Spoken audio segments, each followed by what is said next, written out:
जो भाई एनए की तैयारी कर रहे हैं और उनका एग्जाम अगले महीना लगा हुआ है, यानी 26 फरवरी को उनका एग्जाम लगा हुआ, तो मैं आपको आर्मी एनए के एग्जाम में आए हुए सारे क्वेश्चन करा दूंगा। बस आपको ये सारे क्वेश्चन नोट करते जाना है और जब भी आपका एग्जाम लगता है वहां पे यही सारे क्वेश्चन आपको पढ़ के जाना है।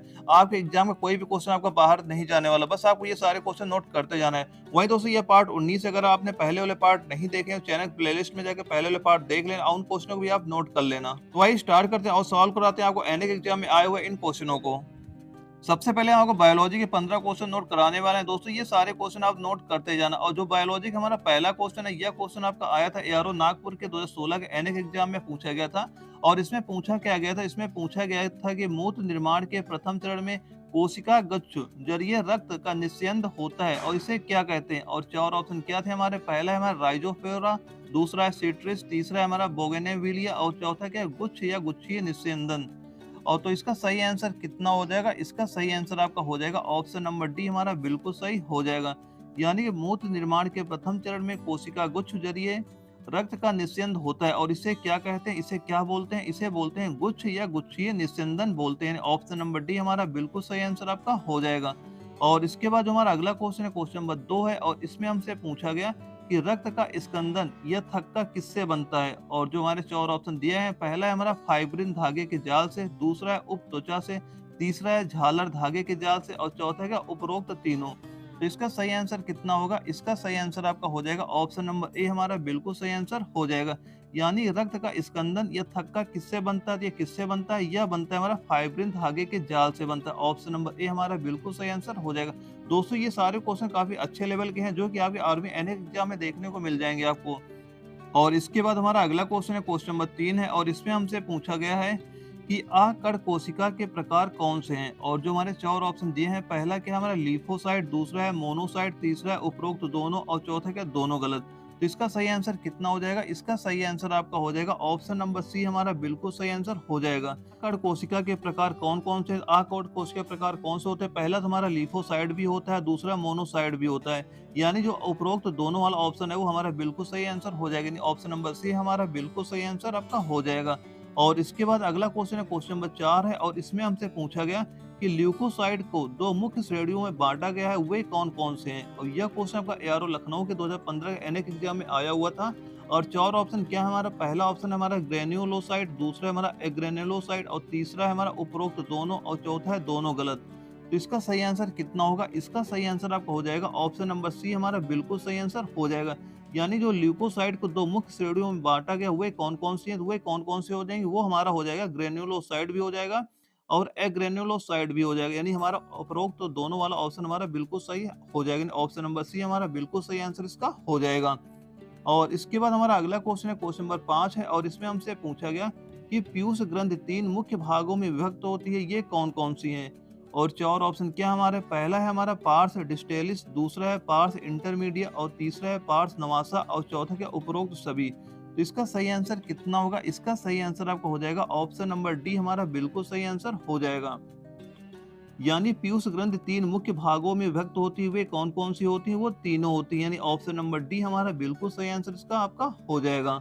और इसके बाद जो हमारा अगला क्वेश्चन है, क्वेश्चन नंबर 6 है और इसमें हमसे पूछा गया कि श्रोणि मेखला में 2 श्रोणि अस्थियां होती हैं और प्रत्येक श्रोणि अस्थि 3 अस्थियों के संलयन से बनी होती हैं, ये कौन कौन सी हैं। और हमारे चार ऑप्शन क्या है, पहला है हमारा इलियम, दूसरा है स्टियम, तीसरा है हमारा प्यूबिस और चौथा है उपरोक्त तीनों। तो इसका सही आंसर कितना हो जाएगा, इसका सही आंसर आपका हो जाएगा ऑप्शन नंबर डी, इसका बिल्कुल सही आंसर हो जाएगा। यानी जो श्रोणि मेखला में 2 श्रोणि अस्थियां होती हैं और प्रत्येक श्रोणि अस्थि 3 अस्थियों के संलयन से बनी होती हैं, ये कौन कौन सी होती हैं, ये होती है हमारा इलियम भी होता है और स्टियम भी होता है और प्यूबिस भी होता है। यानी ऑप्शन नंबर हमारा जो 4 है वो बिल्कुल सही आंसर हो जाएगा, ऑप्शन नंबर डी हमारा बिल्कुल सही आंसर इसका हो जाएगा। दोस्तों ये सारे क्वेश्चन नोट करते जाना, आपकी आर्मी एनए के एग्जाम में ऐसे क्वेश्चन देखने को मिले, क्योंकि आप आर्मी जीडी की तैयारी नहीं कर रहे हैं, आप एनए की तैयारी कर रहे हैं और उसके क्वेश्चन काफी अच्छे लेवल के वहाँ पे आते हैं। और इसके बाद जो हमारा अगला क्वेश्चन आता है, क्वेश्चन नंबर 7 आता है और इसमें हमसे पूछा गया कि नेत्रों में प्रकाशग्राही कोशिकाएं 2 प्रकार की होती हैं, वे कौन कौन सी हैं। और यह क्वेश्चन आपका एआरओ ग्वालियर के 2017 के एनए के एग्जाम में पूछा गया था। और चार ऑप्शन क्या थे हमारा, पहला है सलाखा, दूसरा है शंकु, तीसरा है उपरोक्त दोनों और चौथा है दोनों गलत। तो इसका सही आंसर कितना हो जाएगा, इसका सही आंसर आपका हो जाएगा ऑप्शन नंबर सी, हमारा बिल्कुल सही आंसर हो जाएगा। यानी कि नेत्रों में प्रकाशग्राही कोशिकाएं दो प्रकार की होती हैं, वे कौन कौन सी हैं? तो वे कौन कौन सी हो जाएंगी? वह हो जाएंगी हमारे शलाका भी हो जाएगी और शंकु भी हो जाएगी। यानी उपरोक्त दोनों वाला ऑप्शन जो है हमारा वो बिल्कुल सही आंसर आपका हो जाएगा।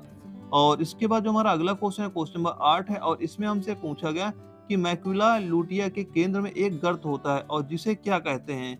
और हमारे 4 ऑप्शन क्या है? पहला ऑप्शन है हमारा फोबिया, दूसरा है पोरिन, तीसरा है हमारा इक्वापोरिन और चौथा क्या है? सिम्पोर्ट। तो इसका सही आंसर कितना हो जाएगा? इसका सही आंसर आपका होगा ऑप्शन नंबर ए हमारा बिल्कुल सही आंसर हो जाएगा। यानी कि मैक्युला लुटिया के केंद्र में एक गर्त होता है जिसे क्या कहते हैं? उसे क्या बोलते हैं? उसे बोलते हैं फोबिया बोलते हैं। ऑप्शन नंबर ए हमारा बिल्कुल सही आंसर आपका हो जाएगा। और इसके बाद जो हमारा अगला क्वेश्चन है क्वेश्चन नंबर 9 है और इसमें हमसे पूछा गया कि नर के सहायक जनन अंगों के परिवर्धन, परिपक्वन और क्रियाओं के नियमन कौन सा हार्मोन करता है? और 4 ऑप्शन क्या है इसके? पहला है हमारा मोलस्का, दूसरा है एड्रोजन, तीसरा है हमारा अर्थोपोडा और चौथा क्या? अन्य। तो इसका सही आंसर कितना होगा? इसका सही आंसर आपका होगा ऑप्शन नंबर बी हमारा बिल्कुल सही आंसर हो जाएगा। यानी नर के सहायक जनन अंगों के परिवर्धन और परिपक्वन और क्रियाओं का नियमन कौन सा हार्मोन करता है? कौन सा हार्मोन करता है? वह करता है एड्रोजन करता है। ऑप्शन नंबर बी हमारा बिल्कुल सही आंसर आपका हो जाएगा। और इसके बाद हमारा अगला क्वेश्चन है क्वेश्चन नंबर 10 है और इसमें हमसे पूछा गया कि स्थापना के आधार पर 3 प्रकार की पेशियां पाई जाती हैं, वे कौन कौन सी हैं? और हमारे 4 ऑप्शन क्या है? पहला है ककाल, दूसरा है अंतरंग और तीसरा है दिल और चौथा है उपरोक्त सभी।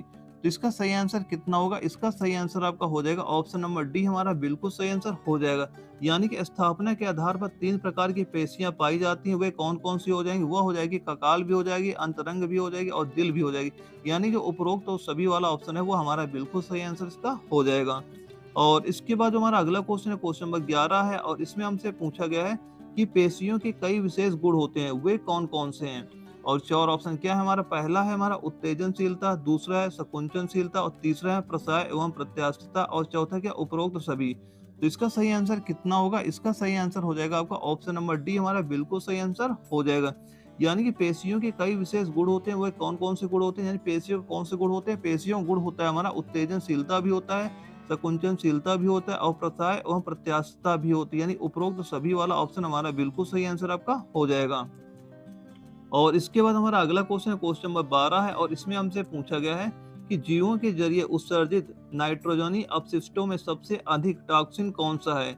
और 4 ऑप्शन क्या है? हमारा पहला है अमोनिया, दूसरा है यूरिया, तीसरा है यूरिक और चौथा है सभी गलत। तो इसका सही आंसर कितना हो जाएगा? इसका सही आंसर आपका हो जाएगा ऑप्शन नंबर ए हमारा बिल्कुल सही आंसर हो जाएगा। यानी जीवों के जरिए उत्सर्जित जो नाइट्रोजनी अपशिष्टों में सबसे अधिक टॉक्सिक कौन सा होता है? वह कौन सा होता है? वह अमोनिया होता है। यानी ऑप्शन नंबर ए हमारा बिल्कुल सही आंसर आपका हो जाएगा। और इसके बाद हमारा अगला क्वेश्चन है क्वेश्चन नंबर 13 है और इसमें हमसे पूछा गया कि प्राणियों में उत्सर्जित होने वाले नाइट्रोजनी अपशिष्टों में मुख्य रूप से कौन से पदार्थ होते हैं? और यह क्वेश्चन आपका एआरओ गुवाहाटी के 2016 के एनएक एग्जाम में पूछा गया था। और 4 ऑप्शन क्या थे? पहला है अमोनिया, दूसरा है यूरिया, तीसरा है यूरिक और चौथा क्या? उपरोक्त सभी। तो इसका सही आंसर कितना हो जाएगा? इसका सही आंसर आपका हो जाएगा ऑप्शन नंबर डी हमारा बिल्कुल सही आंसर हो जाएगा। यानी प्राणियों में उत्सर्जित होने वाले नाइट्रोजनी अपशिष्टों में मुख्य रूप से कौन सा पदार्थ है? वह अमोनिया भी होता है, यूरिया भी होता है और यूरिक भी होता है। यानी जो उपरोक्त सभी वाला ऑप्शन है वो हमारा बिल्कुल सही आंसर हो जाएगा। यानी ऑप्शन नंबर डी हमारा बिल्कुल सही आंसर आपका हो जाएगा। और इसके बाद जो हमारा अगला क्वेश्चन है क्वेश्चन नंबर 14 है और इसमें हमसे पूछा गया कि मध्य मस्तिष्क का ऊपरी भाग 4 लोबनुमा उभारों का बना होता है, जिन्हें क्या कहते हैं? और 4 ऑप्शन क्या है? हमारे पहला है हमारा यूफार्बिया, दूसरा है कपारा क्वाड्रिजेमिन और तीसरा हमारा एपीपेल्टस और चौथा क्या हमारा ल्यूरबर्ट है। तो इसका सही आंसर कितना हो जाएगा? इसका सही आंसर आपका हो जाएगा ऑप्शन नंबर बी हमारा बिल्कुल सही हो जाएगा। यानी कि मध्य मस्तिष्क का ऊपरी भाग 4 लोबनुमा उभारों का बना होता है, जिन्हें क्या कहते हैं? उसे क्या बोलते हैं? उसे बोलते हैं कपारा क्वाड्रिजेमिन बोलते हैं। ऑप्शन नंबर बी हमारा बिल्कुल सही आंसर आपका हो जाएगा। और जो भाई आर्मी एनए के नोट्स लेना चाहते हैं और उनका एग्जाम बहुत पास आ गया और इतना टाइम बिल्कुल नहीं बचा है कि वो नोट्स बना सके, तो दोस्तों ये नोट्स उनके लिए बहुत ही जरूरी है।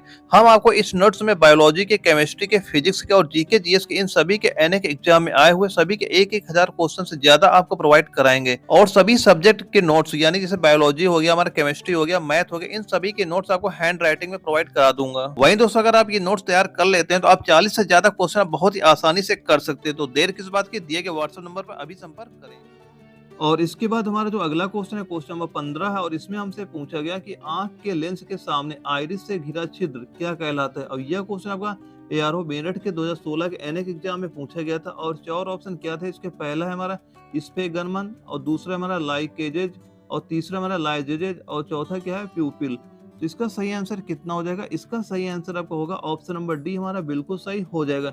यानी आंख के लेंस के सामने आइरिस से घिरा छिद्र क्या कहलाता है, तो वह क्या कहलाता है, वह कहलाता है प्यूपिल कहलाता है। ऑप्शन नंबर डी हमारा बिल्कुल सही आंसर आपका हो जाएगा। वहीं दोस्तों आशा करता हूँ आप बायोलॉजी के 15 क्वेश्चन नोट कर लिए होंगे। दोस्तों इसके बाद आपको केमिस्ट्री के 15 क्वेश्चन नोट कराने वाला है, उसे भी आप नोट कर लेना। ये भी आपके आर्मी एनएस एग्जाम में सारे क्वेश्चन आए हुए हैं।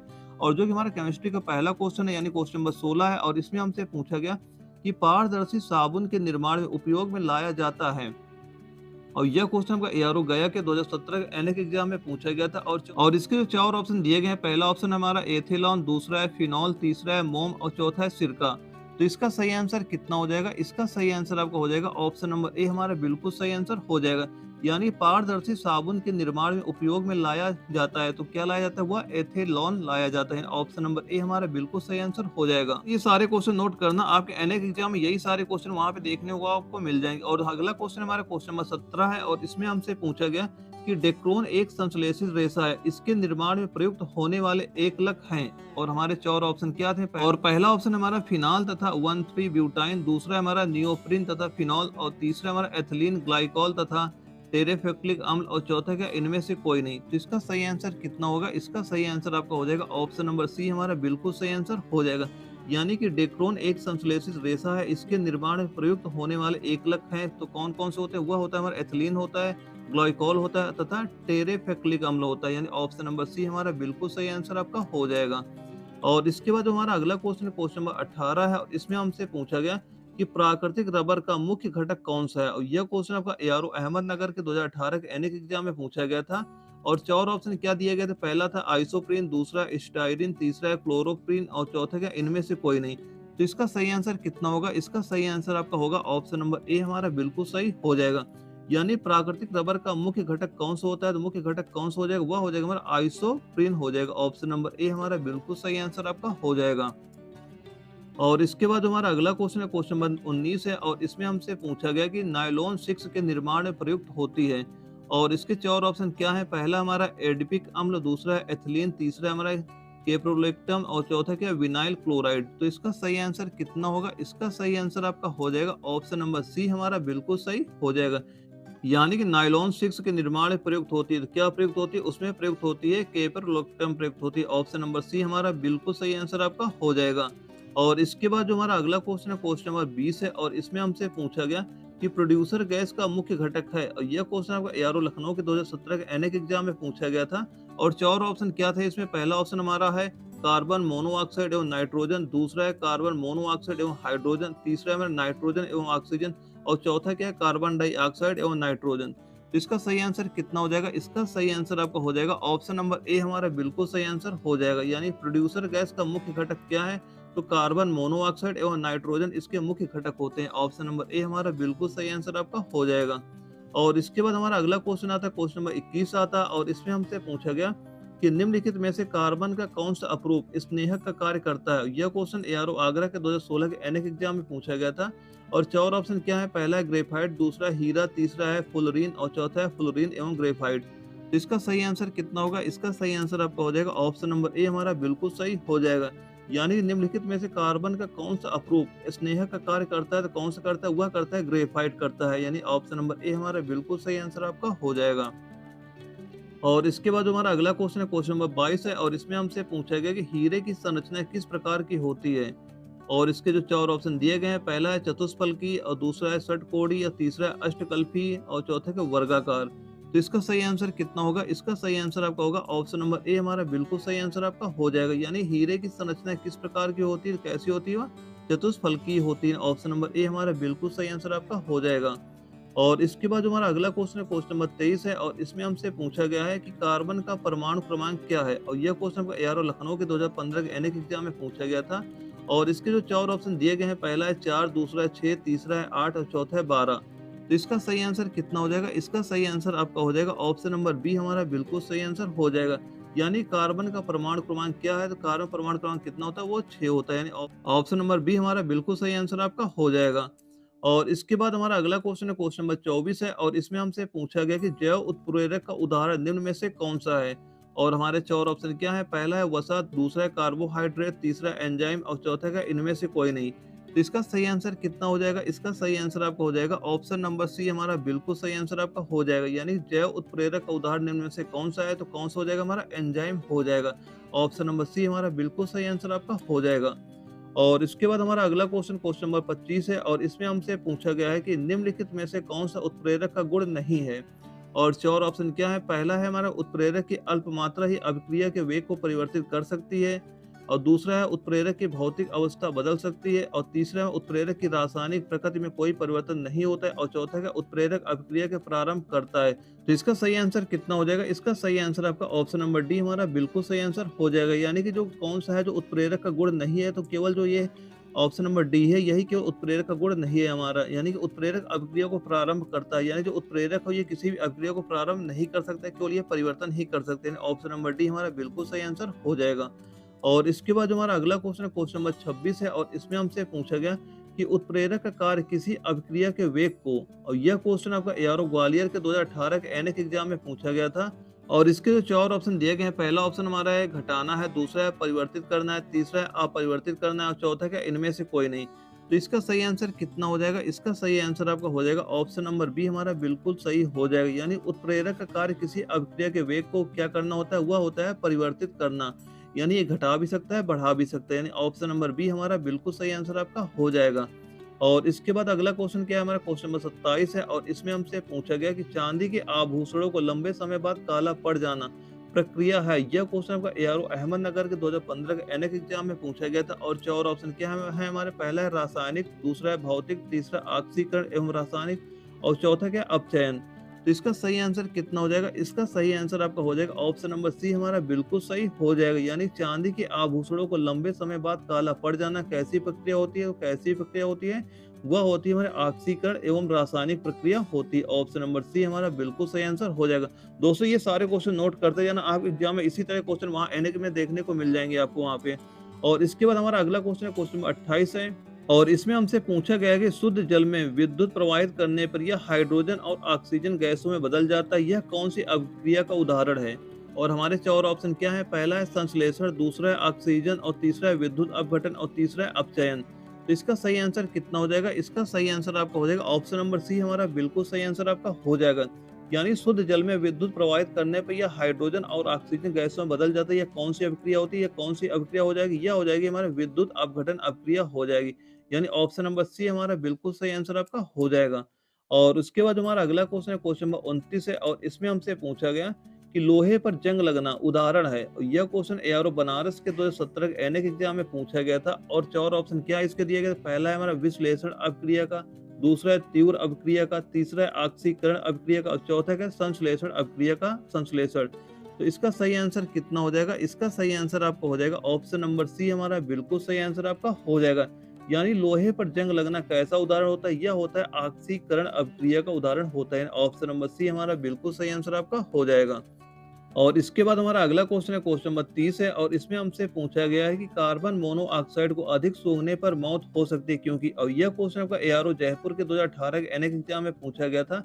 और 4 ऑप्शन क्या है इसके, पहला है यह विषैली होती है, दूसरा है रुधिर में ऑक्सीजन प्रवाह को रोकती है, और तीसरा है हमारा इससे फेफड़े खराब हो जाते हैं, और चौथा है रक्त प्रवाह को बहुत प्रभावित करती है। तो इसका सही आंसर कितना हो जाएगा, इसका सही आंसर आपका होगा ऑप्शन नंबर बी हमारा बिल्कुल सही आंसर आपका हो जाएगा। यानी कार्बन मोनोऑक्साइड को अधिक सूंघने पर मौत हो सकती है क्योंकि इससे क्या होता है, जो रुधिर में ऑक्सीजन प्रवाह को ये रोक देता है, जिस कारण हमारी क्या होती है, मृत्यु हो जाती है। यानी ऑप्शन नंबर बी हमारा बिल्कुल सही आंसर आपका हो जाएगा।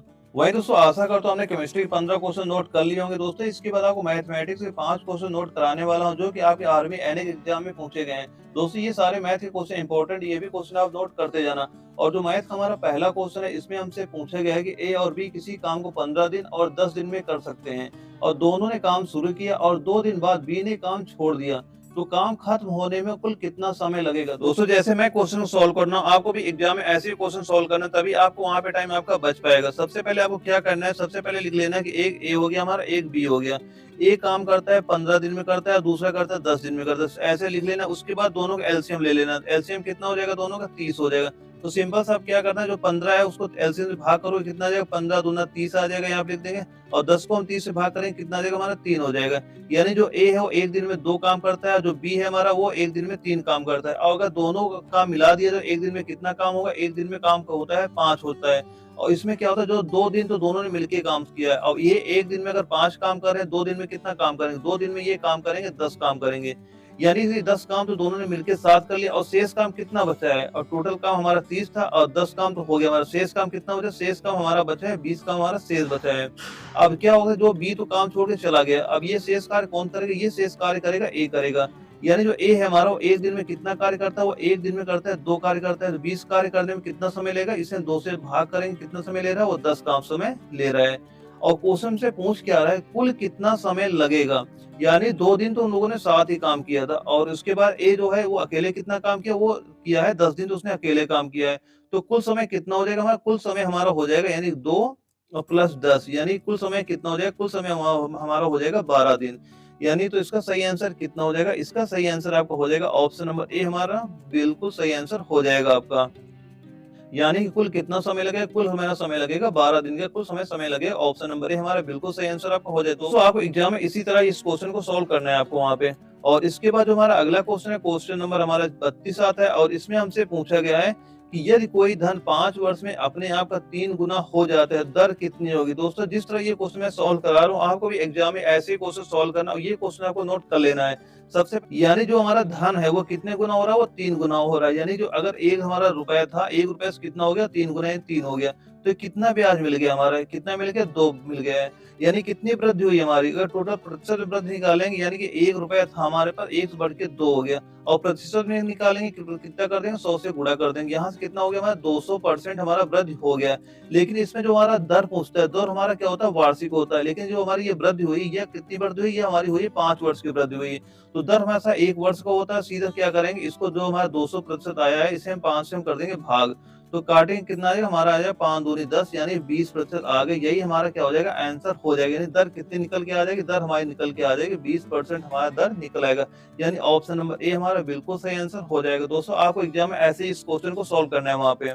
और इसके बाद हमारा जो अगला क्वेश्चन है, क्वेश्चन नंबर 32 है, और इसमें हमसे पूछा गया है कि यदि किसी कक्षा के विद्यार्थियों को 6 या 8 या 10 के पूरे समूह में रखा जा सके, तो कक्षा के विद्यार्थियों की निम्न संख्या क्या होगी। और यह क्वेश्चन आपका एआरओ ग्वालियर के 2017 के एनएक एग्जाम में पूछा गया है। दोस्तों ये सारे क्वेश्चन मैथ के नोट कर लेना आपको, एग्जाम में यही मैथ के क्वेश्चन आपको वहां भी देखने को आपको मिल जाएंगे। दोस्तों जब भी आपको क्वेश्चन में ये देखने को मिल जाएगा निम्न संख्या, जहां पे आपको निम्न संख्या देखने को मिल जाएगा, सीधा सीधा आपको क्या निकालना है, आपको निकालना है एलसीएम, आपको निकालना है वहां पे। और एलसीएम किसका निकालना, जो संख्याएं आपको दी गई हैं उन्हीं का एलसीएम निकाल देना, वही आपका आंसर हो जाएगा। यानी कि 6, 8 और 10 का सिंपल सा आपको एलसीएम ले लेना है, वही आपका हमारा क्या हो जाएगा, आंसर हो जाएगा। सबसे पहले 2 से डिवाइड करेंगे, कितना आ जाएगा, 3 हो जाएगा, यहाँ पे 4 हो जाएगा, यहाँ पे 5 हो गया। अब ये किसी संख्या से मान लो डिवाइड होगी नहीं, इन सबकी क्या कर दोगे, गुणा कर दो। यानी 4 3 12, 12 5 60, और 60 ये हो गया, यानी 2 हमारा ये हो गया। 2 से गुणा कर देंगे, कितना हो जाएगा हमारा, 120, यहाँ पे आपको निकल के आ जाएगा। यानी इसका सही आंसर कितना हो जाएगा, इसका सही आंसर आपको हो जाएगा 120, आपको सही आंसर हो जाएगा। दोस्तों ये क्वेश्चन को आप इसी तरह आपको वहां पे एग्जाम में भी सॉल्व करना है आपको। और इसके बाद जो हमारा अगला क्वेश्चन है, क्वेश्चन नंबर 34 है, और इसमें हमसे पूछा गया है कि वर्तमान में ए और बी की आयु का अनुपात 5:7 है, और 8 वर्ष बाद यह अनुपात 7:9 हो जाएगा। तो ए और बी की वर्तमान आयु ज्ञात करो। सबसे पहले दोस्तों क्या लिख लेंगे, जो इनकी प्रेजेंट अनुपात कितना दिया, प्रेजेंट अनुपात कितना दिया जा रहा है, वो दिया जा रहा है 5:7 का अनुपात दिया जा रहा है। और उसके बाद क्या हो रहा है, फ्यूचर में, फ्यूचर यानी 8 वर्ष बाद अनुपात कितना हो जा रहा है, 8 वर्ष बाद अनुपात हो जा रहा है हमारा 7:9 हो जा रहा है। तो इससे पूछ क्या रहा है, ए और बी की वर्तमान आयु ज्ञात कीजिए। दोस्तों वो कितनी वृद्धि हो रही है, ये पहले देखेंगे 7 से 9 यानी 2 वृद्धि हुई। यहाँ पे देखा 5 से 7 2 की वृद्धि, अगर दोनों सेम वृद्धि हो रही है, यानी 2 यहाँ भी 2 यहाँ भी। लेकिन वर्ष में कितनी वृद्धि होगी, वर्ष में वृद्धि होगी 8 वर्ष, यानी कि 2 बराबर हमारा हो गया 8 के, तो 1 बराबर कितना हो जाएगा, 1 बराबर हो गया हमारे 4 के। अब 1 बराबर 4 हो गया, तो जो अनुपात प्रेजेंट वाला दिया गया, वर्तमान वाला दिया, उसी में सीधा क्या करें, 4 से आपको गुणा कर देना है। यानी इसको 4 से गुणा कर देना है, और जो इसको 4 से गुणा कर देना है। तो यहाँ पे कितना हो जाएगा, यहाँ पे हो जाएगा 20 हो जाएगा, यहाँ पे कितना हो जाएगा 28 हो जाएगा। यानी कि इनकी जो वर्तमान उम्र कितनी आ जाएगी, वह हो जाएगी हमारी, एक तो 20 हो जाएगी, एक 28 होगी। किसमें दिया है, ये ऑप्शन नंबर बी में हमारा दिया गया है। यानी ऑप्शन नंबर बी हमारा बिल्कुल सही आंसर आपका हो जाएगा। दोस्तों ऐसे इस क्वेश्चन को नोट करना है आपको। और इसके बाद हमारा अगला क्वेश्चन है क्वेश्चन नंबर 35 है, और इसमें हमसे पूछा गया है कि कोई व्यक्ति अपनी सामान्य चाल की 3/4 चलने से लगने वाले समय की तुलना में 2 घंटे अधिक समय लेता है और उसे समान चाल से चलने में कुल कितना समय लगेगा। तो यह क्वेश्चन एआरओ लखनऊ के 2017 के एनएक एग्जाम में पूछा गया था। तो इसको दोस्तों कैसे सॉल्व करेंगे, इसको सिंपल से आपको लिख लेना। पहले आपको लिख लेना जो हमारा सामान्य चाल है, उसके बाद हमारा क्या है जो परिवर्तन वाला चाल है। तो सामान्य चाल कितना दे रहा है, 4 दे रहा है, यहाँ पे 4 लिख लेंगे। और अनुपात कितना हो रहा है, अनुपात कितना हो रहा है, यहाँ पे 3 दिया जा रहा है। तो यहाँ पे किसका अनुपात दे रहा है, स्पीड का दे रहा है। अगर स्पीड का हमारा रेशियो ये है तो समय का रेशियो कितना हो जाएगा, समय का इसका अपोजिट रेशियो हो जाएगा, यानी कि हो जाएगा 3:4 हमारा समय का रेशियो हो जाएगा। दोस्तों अगर यहाँ पे देखते हैं यहाँ पे कितना समय ज्यादा लग रहा है, यहाँ पे हमें समय जो ज्यादा लग रहा है पहले, यानी जो सामान्य चाल चल रहा है 3 घंटे लग रहा है और परिवर्तन में 4 घंटे लग रहा है। तो यहाँ पे सब कितना लग रहा है, समय ज्यादा लग रहा है 1 घंटे। लेकिन क्वेश्चन में क्या दे रहा है, क्वेश्चन दे रहा है कि 2 घंटा अधिक समय लेता है, यानी 1 = 2 के है। और इसमें पूछ क्या रहा है, पूछ रहा है हमारा समान चाल से चलने पे कुल कितना समय लगेगा। सामान्य चाल वाला कौन सा हो गया हमारा, ये हो गया 3 वाला। यानी 1 = 2 के है तो 3 बराबर कितना हो जाएगा, इसे 2 से गुणा कर देंगे, यहाँ कितना आ जाएगा हमारा 6 निकल के आ जाएगा। तो दोस्तों इसका सही आंसर कितना हो जाएगा, दोस्तों इसका सही आंसर आपका हो जाएगा 6 घंटे समय आपका लगेगा, यानी ऑप्शन नंबर ए हमारा बिल्कुल सही आंसर हो जाएगा। दोस्तों एग्जाम में आपको इसी तरह इस क्वेश्चन को सॉल्व करना है वहां पे। वहीं दोस्तों आशा करता हूँ आपने मैथमेटिक्स के 5 क्वेश्चन नोट कर लिए होंगे। दोस्तों इसके बाद क्या करेंगे, आप फिजिक्स के 5 क्वेश्चन नोट कराने वाले हैं, जो कि आपकी आर्मी एनएस एग्जाम में ये क्वेश्चन पूछे गए थे। और हमारा जो फिजिक्स का पहला क्वेश्चन है क्वेश्चन नंबर 36 है, और इसमें हमसे पूछा गया है कि अंतर आणविक बल क्या होता है। और यह क्वेश्चन का एआरओ गुवाहाटी के 2016 के एनएस एग्जाम में पूछा गया था। और 4 ऑप्शन क्या थे इसके, पहला है हमारा अनंत परास का, दूसरा है बहुत अधिक परास का, तीसरा है बहुत कम परास का, और चौथा क्या कभी अधिक तो कभी कम परास का। तो इसका सही आंसर कितना हो जाएगा, इसका सही आंसर आपका हो जाएगा, यानी ऑप्शन नंबर सी जो है हमारा बिल्कुल सही आंसर आपका हो जाएगा। यानी कि अंतर आणविक बल क्या होता है, यह क्या होता है, यह होता है बहुत कम परास का होता है, यानी ऑप्शन नंबर सी हमारा बिल्कुल सही आंसर हो जाएगा। दोस्तों ये सारे क्वेश्चन नोट करते चलिएगा। और इसके बाद जो हमारा अगला क्वेश्चन है क्वेश्चन नंबर 37 है, और इसमें हमसे पूछा गया कि 5 लीटर बेंजीन का भार क्या होता है। यह क्वेश्चन आपको एआरओ नागपुर में 2015 के एनएक एग्जाम में पूछा गया था। और 4 ऑप्शन क्या थे हमारा, पहला है जाड़ों की अपेक्षा गर्मी में अधिक होता है, दूसरा क्या है गर्मी की अपेक्षा जाड़ों में अधिक होता है, तीसरा क्या है हमारे जाड़ों और गर्मी दोनों में समान होता है, और चौथा क्या इनमें से कोई नहीं। तो इसका सही आंसर कितना हो जाएगा, इसका सही आंसर आपका हो जाएगा ऑप्शन नंबर बी हमारा बिल्कुल सही आंसर हो जाएगा, यानी गर्मी की अपेक्षा जाड़ों में अधिक होता है 5 लीटर बेंजीन का भार। ऑप्शन नंबर बी हमारा बिल्कुल सही आंसर आपका हो जाएगा। और इसके बाद हमारा अगला क्वेश्चन है क्वेश्चन नंबर 38 है, और इसमें हमसे पूछा गया कि एल्कोहल पानी की अपेक्षा अधिक वाष्पशील होता है क्योंकि। और यह क्वेश्चन आपका एआरओ अहमदनगर के 2015 के एनएक एग्जाम में पूछा गया था। और 4 ऑप्शन क्या थे इसके, पहला ऑप्शन हमारा इसका क्वथनांक पानी से कम है, दूसरा यह कार्बनिक द्रव है, और तीसरा क्या यह इसका हिमांक पानी से कम है, और चौथा क्या इसकी वाष्प पानी से 2.5 गुना अधिक होती है। तो इसका सही आंसर कितना हो जाएगा, इसका सही आंसर आपका हो जाएगा ऑप्शन नंबर ए हमारा बिल्कुल सही हो जाएगा, यानी एल्कोहल पानी की अपेक्षा अधिक वाष्पशील होता है। क्यों होता है, यह होता है इसका क्वथनांक पानी से कम होता है, यानी ऑप्शन नंबर ए हमारा बिल्कुल सही आंसर आपका हो जाएगा। और इसके बाद हमारा जो अगला क्वेश्चन है क्वेश्चन नंबर 39 है, यह भी क्वेश्चन आप नोट कर लीजिएगा। इस क्वेश्चन में पूछ रहा है हमसे कि एक बोतल में 30 डिग्री सेल्सियस पर जल भरा है, बोतल का ढक्कन चंद्रमा पर खोलने पर। तो यह क्वेश्चन क्या कहाँ पे आता है, यह क्वेश्चन आपका एआरओ बनारस के 2017 के एनएक एग्जाम में पूछा गया था। और 4 ऑप्शन क्या दिए गए हमारे, पहला ऑप्शन दिया गया है जल जम जाएगा, दूसरा है हमारा जल उबलने लगेगा, तीसरा में जल हाइड्रोजन व ऑक्सीजन में अपघटित हो जाएगा, और चौथा क्या हमारा कुछ नहीं होगा। तो इसका सही आंसर कितना हो जाएगा, इसका सही आंसर आपका हो जाएगा ऑप्शन नंबर बी हमारा बिल्कुल सही आंसर हो जाएगा, यानी कि एक बोतल 30 डिग्री सेल्सियस पर जल भरा है, बोतल ढक्कन चंद्रमा पर खोलने पर क्या होगा, यह जल क्या हो जाएगा, यह उबलने लगेगा, यानी ऑप्शन नंबर बी हमारा बिल्कुल सही आंसर आपका हो जाएगा। और इसके बाद हमारा अगला क्वेश्चन है क्वेश्चन नंबर 40 है, और यह क्वेश्चन आपका एआरओ गया के 2016 के एनएक एग्जाम में पूछा गया था। और इसमें पूछा क्या गया था कि जब प्रकाश एक माध्यम से दूसरे माध्यम में प्रवेश करता है तो उस माध्यम को क्या कहा जाता है। और हमारे 4 ऑप्शन क्या दिए गए थे, पहला है अपवर्तन, दूसरा है परावर्तन, तीसरा है दोनों, और चौथा है इनमें से कोई नहीं। तो इसका सही आंसर कितना हो जाएगा, इसका सही आंसर हो जाएगा आपका ऑप्शन नंबर ए हमारा बिल्कुल सही आंसर हो जाएगा, यानी कि जब प्रकाश एक माध्यम से दूसरे माध्यम में प्रवेश करता है उस माध्यम को क्या कहा जाता है, उस माध्यम को क्या कहते हैं, उस माध्यम को बोलते हैं अपवर्तन बोला जाता है। ऑप्शन नंबर ए हमारा बिल्कुल सही आंसर हो जाएगा। दोस्तों ये सारे क्वेश्चन नोट करते जाना, ये सारे क्वेश्चन काफी अच्छे लेवल के हैं जो कि आप आर्मी एनए के एग्जाम में पूछे जाएंगे, क्योंकि आप जेडी की तैयारी नहीं कर रहे हैं, आप एनए की तैयारी कर रहे हैं वहाँ पे। और दोस्तों इसके बाद क्या होगा, हमारे फिजिक्स के 5 क्वेश्चन नोट कर लिए होंगे, इसके बाद आपको जीके जीएस के 10 क्वेश्चन नोट कराने वाला हूँ जो कि आपके आर्मी एनए के एग्जाम में पूछे गए हैं। और जीके का जो हमारा पहला क्वेश्चन है यानी क्वेश्चन नंबर 41 है, इस क्वेश्चन में हमसे पूछा गया है कि पवन ऊर्जा का सबसे बड़ा उत्पादक राज्य कौन सा है। और यह क्वेश्चन का यारो गुवाहाटी के 2017 के एनएक एग्जाम में पूछा गया था। और चार ऑप्शन क्या थे हमारा, पहला है उत्तर प्रदेश, दूसरा है तमिलनाडु, तीसरा है उड़ीसा और चौथा है पंजाब। तो इसका सही आंसर कितना हो जाएगा, इसका सही आंसर आपका कितना होगा, ऑप्शन नंबर बी हमारा बिल्कुल सही हो जाएगा। यानी पवन ऊर्जा का सबसे बड़ा उत्पादक राज्य कौन सा है, पवन ऊर्जा का उत्पादक सबसे बड़ा राज्य कौन सा हो जाएगा, वह हो जाएगा हमारा तमिलनाडु राज्य हो जाएगा। ऑप्शन नंबर बी आपका बिल्कुल सही हो जाएगा। और इसके बाद हमारा जो अगला क्वेश्चन है क्वेश्चन नंबर 42 है, और इसमें हमसे पूछा गया कि कैलाश सत्यार्थी ने कौन से आंदोलन का नेतृत्व किया था। और यह क्वेश्चन एआरओ लखनऊ के 2015 के एनएक एग्जाम में पूछा गया था। और चार ऑप्शन क्या थे हमारा, पहला है पर्यावरण संरक्षण, दूसरा है बेटी बचाओ, तीसरा है बचपन बचाओ आंदोलन और चौथा क्या इनमें से कोई नहीं। तो इसका सही आंसर कितना हो जाएगा, इसका सही आंसर आपका हो जाएगा ऑप्शन नंबर सी हमारा बिल्कुल सही आंसर हो जाएगा। यानी कैलाश सत्यार्थी ने कौन से आंदोलन का नेतृत्व किया था, कौन से किया था, इन्होंने किया था बचपन बचाओ आंदोलन का नेतृत्व किया था। यानी ऑप्शन नंबर सी आपका बिल्कुल सही आंसर हो जाएगा।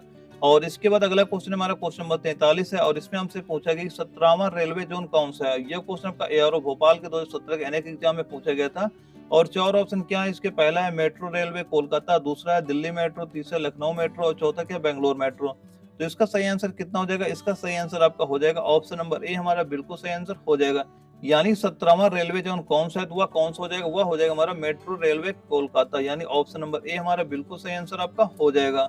और इसके बाद अगला क्वेश्चन कौन सा, क्वेश्चन नंबर 44 है, और इसमें हमसे पूछा गया कि सबसे ज्यादा कोयले का भंडार किस राज्य में है। और यह क्वेश्चन एआरओ नागपुर के 2018 के एनएक एग्जाम में पूछा गया था। और चार ऑप्शन क्या है, पहला उड़ीसा, दूसरा झारखंड, तीसरा जम्मू कश्मीर, तीसरा इनमें से कोई नहीं। तो इसका सही आंसर कितना होगा आपका, इसका सही आंसर आपका हो जाएगा ऑप्शन नंबर बी हमारा बिल्कुल सही हो जाएगा। यानी सबसे ज्यादा कोयले का भंडार किस राज्य में है, तो किस राज्य में हो जाएगा, झारखंड राज्य में हो जाएगा। ऑप्शन नंबर बी हमारा बिल्कुल सही आंसर इसका हो जाएगा। और अगला क्वेश्चन हमारा हो जाएगा क्वेश्चन नंबर 45 हो जाएगा, और इसमें हमसे पूछा गया कि विदेशी धरती पर भारतीय ध्वज को फहराने वाला पहला भारतीय कौन था। और चार ऑप्शन क्या थे हमारा, पहला है मैडम भीकाजी कामा, और दूसरा है जवाहरलाल नेहरू, तीसरा है मोतीलाल नेहरू, चौथा क्या सुभाष चंद्र बोस। तो इसका सही आंसर कितना हो जाएगा, इसका सही आंसर आपका हो जाएगा ऑप्शन नंबर ए हमारा बिल्कुल सही आंसर आपका हो जाएगा। यानी विदेशी धरती पर भारतीय ध्वज को फहराने वाला पहला भारतीय कौन था, तो कौन हो जाएगा, वह हो जाएगा हमारा मैडम भीकाजी कामा हो जाएगा। ऑप्शन नंबर ए हमारा बिल्कुल सही आंसर आपका हो जाएगा। और इसके बाद हमारा अगला क्वेश्चन है क्वेश्चन नंबर 46 है, और इसमें हमसे पूछा गया कि किस राज्य में सबसे ज्यादा थर्मल ऊर्जा उत्पादन क्षमता है। यह क्वेश्चन एआरओ बनारस के 2016 के एनएक एग्जाम में पूछा गया था। और चार ऑप्शन क्या थे इसके, पहला है केरल, दूसरा है महाराष्ट्र, तीसरा है उड़ीसा, चौथा जम्मू कश्मीर। तो इसका सही आंसर कितना हो जाएगा, इसका सही आंसर आपका होगा ऑप्शन नंबर बी हमारा बिल्कुल सही हो जाएगा। यानी किस राज्य में सबसे ज्यादा थर्मल ऊर्जा उत्पादन क्षमता है, किस राज्य में है, वह है महाराष्ट्र में।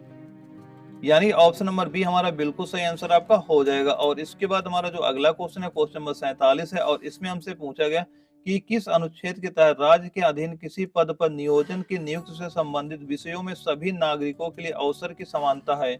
और यह क्वेश्चन आपका एआरओ अमेठी के 2013 के एनएक एग्जाम में पूछा गया था। और चार ऑप्शन क्या है हमारा, पहला है अनुच्छेद 35, दूसरा अनुच्छेद 12, तीसरा अनुच्छेद 16, चौथा अनुच्छेद 20। तो इसका सही आंसर कितना हो जाएगा, इसका सही आंसर ऑप्शन नंबर सी आपका बिल्कुल सही आंसर हो जाएगा। यानी कि किस अनुच्छेद के तहत राज्य के अधीन किसी पद पर नियोजन के नियुक्ति संबंधी विषयों में सभी नागरिकों के लिए समान अवसर की समानता है। तो इसका सही आंसर क्या हो जाएगा, अनुच्छेद 16 आपका बिल्कुल सही आंसर आपका हो जाएगा। और इसके बाद हमारा जो अगला क्वेश्चन है क्वेश्चन नंबर 48 है, और इसमें हमसे पूछा गया कि इंटरपोल का मुख्यालय कहाँ पर स्थित है। और यह क्वेश्चन आपका एआरओ लखनऊ के 2018 के एनएक एग्जाम में पूछा गया था। और चार ऑप्शन क्या थे, पहला है फ्रांस, दूसरा है रूस, तीसरा जर्मनी, चौथा है भारत। तो इसका सही आंसर कितना होगा, इसका सही आंसर आपका हो जाएगा ऑप्शन नंबर ए हमारा बिल्कुल सही हो जाएगा। यानी कि इंटरपोल का मुख्यालय कहाँ पर स्थित है, कहाँ पर स्थित है, यह स्थित है फ्रांस में स्थित है। ऑप्शन नंबर ए आपका बिल्कुल सही आंसर हो जाएगा। और इसके बाद हमारा अगला क्वेश्चन है क्वेश्चन नंबर 49 है, और इसमें हमसे पूछा गया कि राष्ट्रीय विज्ञान दिवस कब मनाया जाता है। और यह क्वेश्चन आपका एआरओ दानापुर के 2017 के एनएक एग्जाम में पूछा गया था। और चार ऑप्शन क्या है, पहला है 28 मार्च, दूसरा 28 फरवरी, तीसरा 28 जनवरी और चौथा क्या 28 दिसंबर। तो इसका सही आंसर कितना हो जाएगा, इसका सही आंसर आपका हो जाएगा ऑप्शन नंबर बी हमारा बिल्कुल सही आंसर आपका हो जाएगा। यानी कि राष्ट्रीय विज्ञान दिवस कब मनाया जाता है, तो राष्ट्रीय विज्ञान दिवस कब मनाया जाता है, यह मनाया जाता है 28 फरवरी को मनाया जाता है। ऑप्शन नंबर बी आपका बिल्कुल सही आंसर आपका हो जाएगा। और इसके बाद हमारा अगला क्वेश्चन है क्वेश्चन नंबर 50 है, और इसमें हमसे पूछा गया कि पहली बार भारत में पैसेंजर रेल किनके मध्य चली थी। और यह क्वेश्चन आपका एआरओ अहमदनगर के 2015 के एनएक एग्जाम में पूछा गया था। और चार ऑप्शन क्या है, पहला है मुंबई और ठाणे के बीच, दूसरा है आगरा और इलाहाबाद के बीच, और तीसरा है लखनऊ और कानपुर के बीच, और चौथा क्या दिल्ली और बनारस के बीच। तो इसका सही आंसर कितना हो जाएगा? इसका सही आंसर आपका हो जाएगा ऑप्शन नंबर ए हमारा बिल्कुल सही आंसर हो जाएगा। क्योंकि पहली बार भारत में पैसेंजर रेल किनके मध्य चली थी? यह चली थी मुंबई और ठाणे के बीच चली थी। ऑप्शन नंबर ए आपका बिल्कुल सही आंसर हो जाएगा।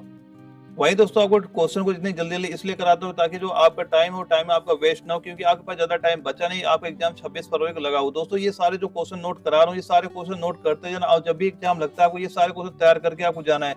आपके एग्जाम में यही सारे क्वेश्चन आपको देखने को मिल जाएंगे वहाँ पे। और जो भाई नोट्स लेना चाहते हैं वो नोट्स ले सकते हैं। नोट्स में क्या करेंगे, अभी तक जितने एनए के एग्जाम हुए थे वो सारे क्वेश्चन आपको वहाँ पे प्रोवाइड कराते हैं। इससे फायदा आपको यह मिलेगा कि आपको नोट्स बनाने की जरूरत नहीं पड़ेगी, केवल आपको उन क्वेश्चनों को रिवीजन करते जाना और एग्जाम देने चला जाना है। और दोस्तों ये वीडियो अगर आपको अच्छी लगे वीडियो को लाइक करना, अगर आप चैनल नए हो चैनल सब्सक्राइब करना था कि आगे भी चल के आपको इस तरह के वीडियो मिलते रहे। ओके दोस्तों, मिलते हैं अगले वीडियो में, तब तक के लिए जय हिंद, वंदे मातरम।